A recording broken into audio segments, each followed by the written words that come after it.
with South Africa in this case. We already know that this country's latest DDR series is Dance Dance Revolution X2.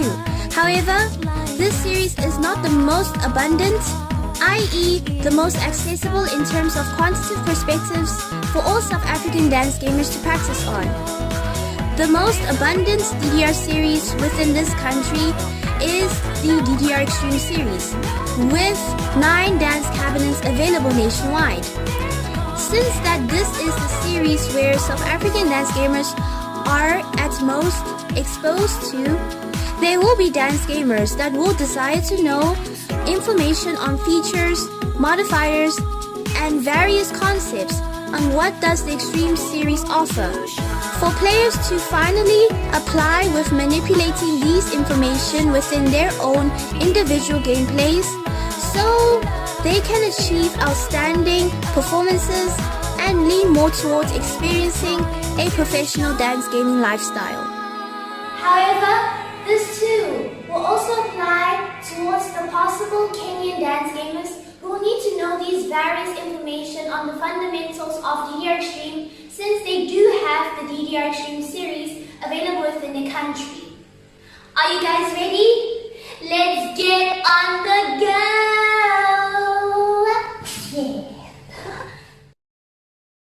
Okay, so there are a couple of tricks that you should know at the back of your head, such as, for example, even though you're given an option to choose your level difficulty on the difficulty section GUI interface, you can still change your choice of difficulty by pressing the up and the down panels during the select song GUI interface.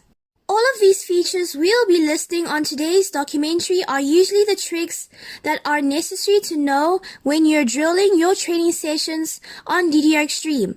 However, if there are any more features you would like to raise on, please mention your responses on the comments below and we'll create a pinned post on those missing tricks that haven't been indicated.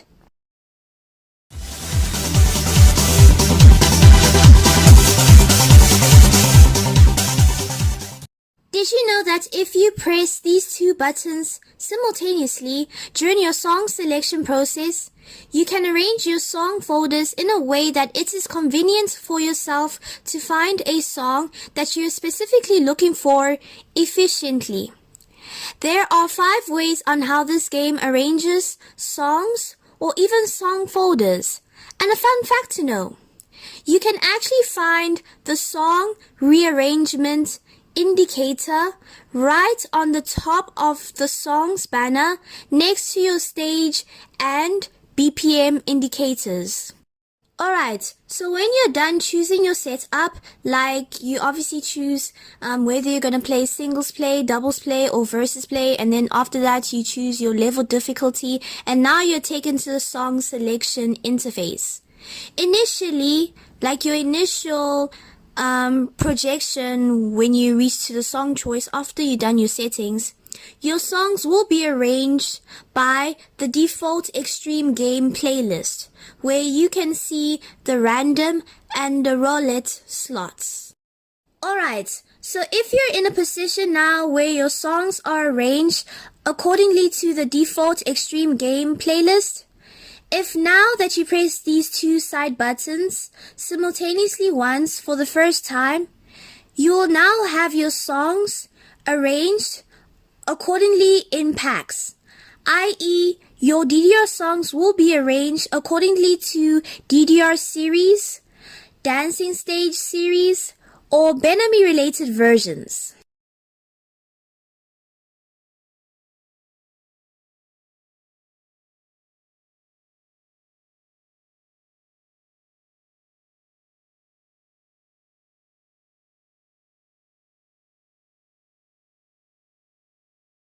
Alright, so at that point, after pressing the 2 side buttons for the first time, if you press these 2 side buttons again for the second time, then your songs will now be arranged accordingly to alphabetical order. Alright, so at that point right now, If you now press these two side buttons again for the third time, then your songs will be arranged accordingly to BPM going in ascending order. Alright, so at that point right now, if you now press these two side buttons again for the fourth time, then your songs will be arranged in terms of the player's best, i.e. by song popularity on this cabinet that has been played throughout by many casuals or people on that particular DDR Extreme cabinet, either by top 30, top 40, or top 50 songs. I'm not really sure whether it's top 30, top 40, or top 50, that were the most played throughout the entire day at the arcade. Alright, now from that point right now, if you now press these two side buttons again for the fifth time, then you will return back to the default folder that Extreme offers, and the whole cycle will restart again if you keep on pressing these side buttons simultaneously.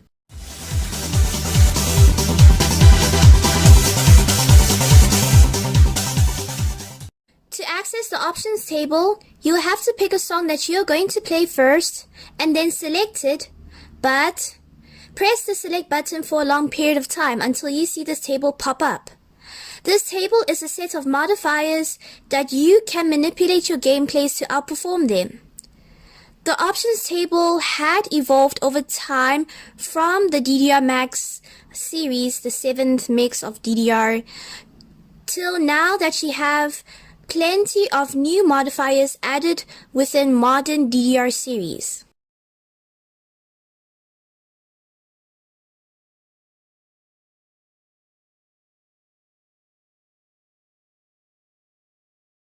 Number 1, speed mods.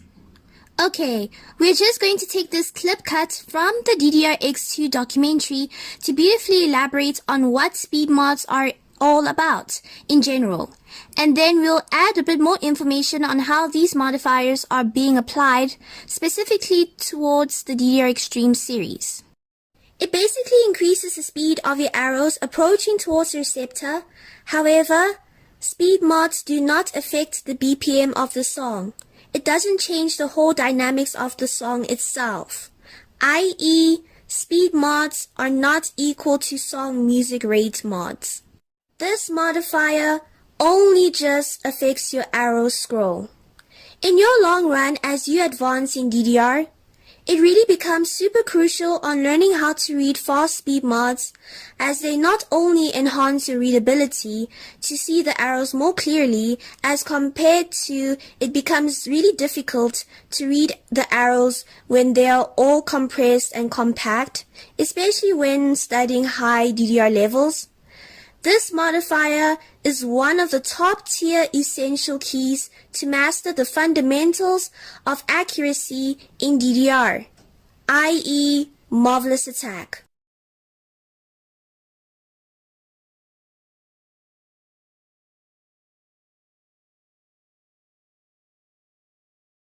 Speed mods being one of the fundamental resources for pursuing accuracy in DDR also applies towards the DDR Extreme series.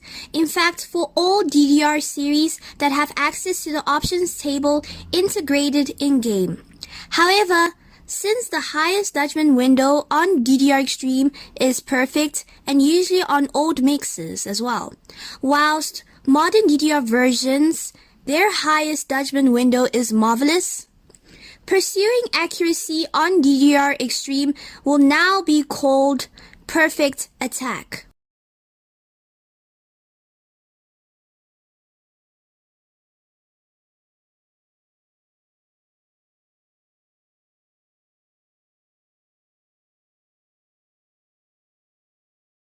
Okay, so this is just going to be an off-script advice that I would like to say, especially that speed mod theory is so complex. So this is just my say. So if you have your first glance, or you're just getting new to speed mod theory, like it's your first time, It's really advisable, and especially if you're studying on DDR Extreme, it's really advisable to try and teach yourself on how to read on the speed mods 1.5 times speed or even on 2 times speed in all charts that you play on DDR Extreme. However, if you're going to play charts that are over 200 BPM on 2 times speed, it can be really fast, especially if you're still a beginner to speed mod theory. So it's really advisable to read 2 times speed somewhere on 200 BPM and below. And then for 1.5, you can read it for anything. And say like the song now is 100 BPM, which is very slow, and the arrows will be very compressed and compacted because it's a slow BPM. Then it would really be advisable to read on 3 times speed. If I were now to talk about speed mods in terms of accuracy applied in DDR Extreme, the thing is that it's going to take an entire documentary just for myself explaining. So just for myself speaking on this, I am busy making a documentary on TC19's DDR studies on whatever I'd like to talk about, and speed mod theory is one of the topics I would like to talk about in a way that I understand it, and also collaborating with other ways. How do other players understand speed mod theory at its depth? Otherwise, it would be really advisable if you watch these 2 documentaries on speed mods just to get a bit more an understanding on how do speed mods work. But yeah, right now on this documentary, I will not be discussing speed mods in terms of accuracy applied on DDR Extreme because it's way too long. The thing is, it's way too long. So yeah. Number 2, the boost modifier. Okay, first off, here are the different types of boost modifiers. When you now enable a boost modifier other than normal, the arrow scroll changes as the arrows approach towards the receptor. But let's understand this in a way that you can differentiate the difference between that your speed mods can have an impact on your arrow scroll versus a boost modifier can also create an impact. Boost modifiers do not change the value of your scroll speed that you had initially created with your choice of a speed mod. Only speed mods can change the value of your arrow scroll speed, whilst boost modifiers focus on changing your arrow scroll speed as a visual impact on whether the arrow scroll will have this unique approach towards the receptor by either accelerating or decelerating towards it, as compared to how most of the population of DDR players are so used to reading on the normal modifier by default because it is reaching towards the receptor at a constant pace as compared to how uniquely boost modifiers reach towards the receptor. And the thing is that, okay, say for example that you're reading a song at 150 BPM and your speed mod is 2 times speed, so your scroll speed is going to be 300. So you are reading at a scroll speed at 300. So you are reading 300.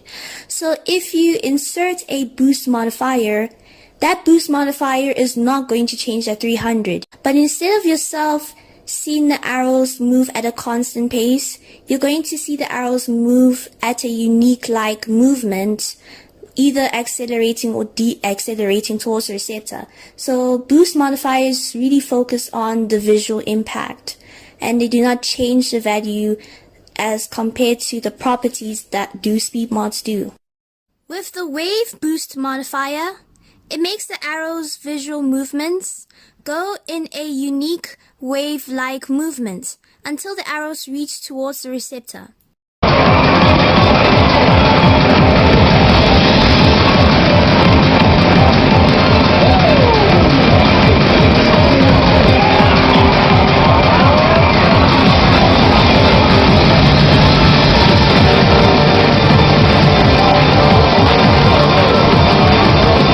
Number 3, the appearance modifier. These are the modifiers available: visible, hidden, sudden, stealth, hidden plus, sudden plus, and lastly, hidden plus and sudden plus combined. You can check more elaborations about this modifier on the reference links, either documentaries or Wikipedia pages, under the descriptions. Number 4, the turn modifiers. They change the orientation of the entire chart. This modifier focuses on the direction of your body movement throughout the entire gameplay. They really become advantages that you have a choice to change a direction that feels comfortable for you to play the chart on. But please take note that there will be some tournaments that prohibits this feature. However, for your training lifestyles, be my guest. You can use them at no cost. Number 5, the scroll modifier. It is the placement of your receptor.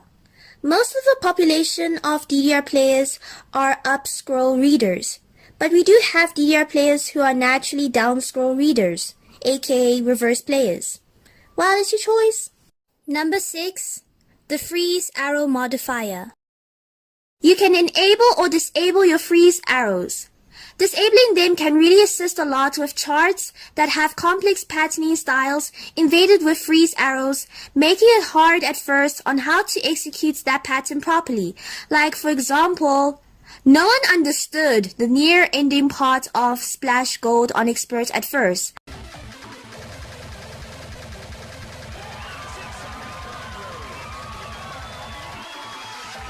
Until we had only understood the execution of this section with the help of disabling the freeze arrows and then enabling back them again.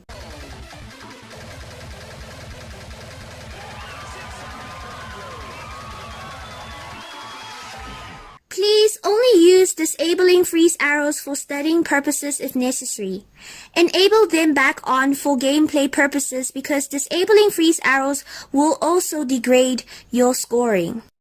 Number 7, the step modifier. You have a chance to adjust your choice of difficulty level, but only with the song you are now to perform as your gameplay, because after dealing with your personal preferences on the options table, the game will immediately take you to your gameplay. Number 8, the other modifier. It is a combination of various modifiers until modern DDR series simplified this modifier into its separates, in which they are note skins, the step zone, and the little modifier. While the little modifier is well known as the cut modifier in modern DDR. The step zone modifier. You have a choice to enable or disable your receptor appearing during your gameplays. The little modifier. It will only show the 4th beat arrows during your gameplay, i.e. it will only show the red arrows. All the arrows like your blue, yellow, all the colors, obviously I'm talking about 8, 12, 16 notes, yeah, they'll all be gone. That is currently known as cut number 1 in modern DDR. The note skin modifier. Basically, this modifier colors your arrows accordingly to specific musical beats, so that the player can detect the beat of a certain arrow in relation to the music according to how the arrow is colored. The default note skin that is displayed in the DDR Extreme series is the Vivid note skin.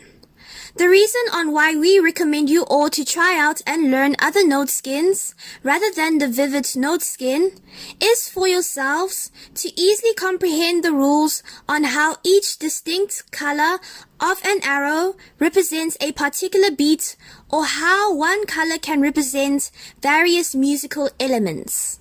That is why training only in arcades isn't going to be the antidote to your DDR journey. You should also consider studying and practicing at home by YouTube videos, using Stepmania and having a home setup, BeatX as a portable Stepmania on your mobile, and etc. Mastering all the rules on arrow colors can only be achieved by your consistency on how much you effectively practice this game, because only elaborating in words on how arrow colors work aren't the main source onto actually mastering them. The main source comes from your practical understanding, i.e., your experiences with so many songs that you will play or you had played in your past, making you apply your musical comprehension on gameplays throughout your DDR journey and beyond. Only till then, if the player achieves to master all the rules on arrow colors in note skins, then it becomes easier to play whatever note skin you'd like, simply because you know how to apply the rules. There are two note skins in DDR Extreme, in which these are the flat note skin and the solo note skin, aka called the rainbow note skin in modern DDR. The flat note skin means that all the arrows are colored with only one color, so your arrows won't be easy to detect its individual musical elements, simply because this note skin doesn't display arrow colors in correlation to the musical beat. It is only recommended to players on pursuing the flat note skin if, number 1, you have mastered all your arrow color rules, and number 2, rhythmically, you must know the chart well. The reason to this is that the flat note skin solely depends on the linkage of can the player actually apply all the arrow color rules by simply detecting the arrow's spacing, with also having rhythmic knowledge on a particular chart by studying it in advance. The solo note skin, on the other hand, is the only note skin in DDR Extreme that colors its arrows individually, and we do highly recommend this note skin for your DDR Extreme studies. Oh yes, one more trick on the options table. Say like for example that you had picked a wrong modifier, or you would like to adjust your speed mod on the options table, but you had long pressed the select button on the DDR Extreme series and you can't change your mistake. Actually, you can reverse your options table to amend on your mistake and to get the modifier that you like to amend on by, number 1, press the two side buttons simultaneously and then hold them.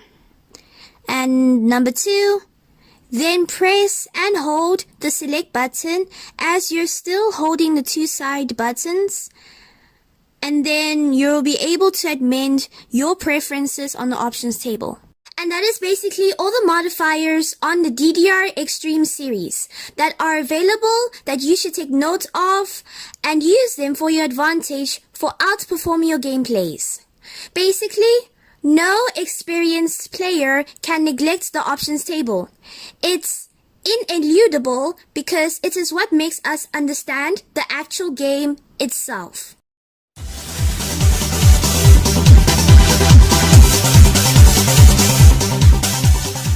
Honestly, this section will be briefly explained, but we do recommend you all to continue your studies more on DDR Extreme on Remy Wiki, in which this web page beautifully elaborates all that you need to know on the Extreme series, and they do provide you a table of almost all the songs that are available on the Extreme series, although you know the Extreme series contains songs going from first mix till its version, obviously. So please do take the opportunity to study that web page when you have the time to do so. And you can find the link of this web page under the descriptions in this documentary.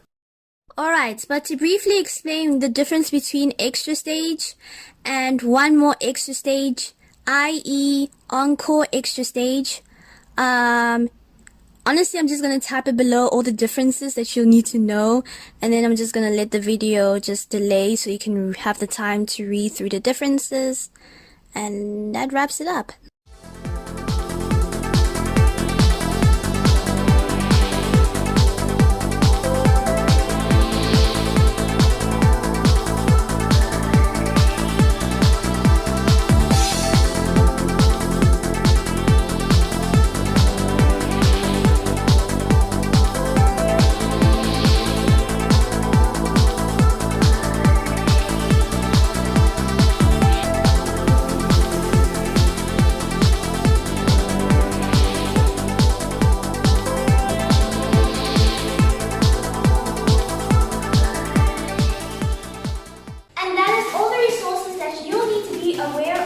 about the DDR Extreme series.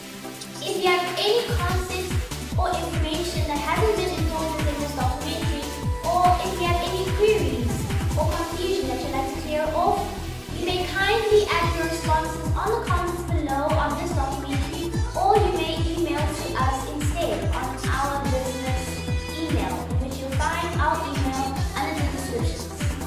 Thank you so much for watching this documentary, and see you guys soon!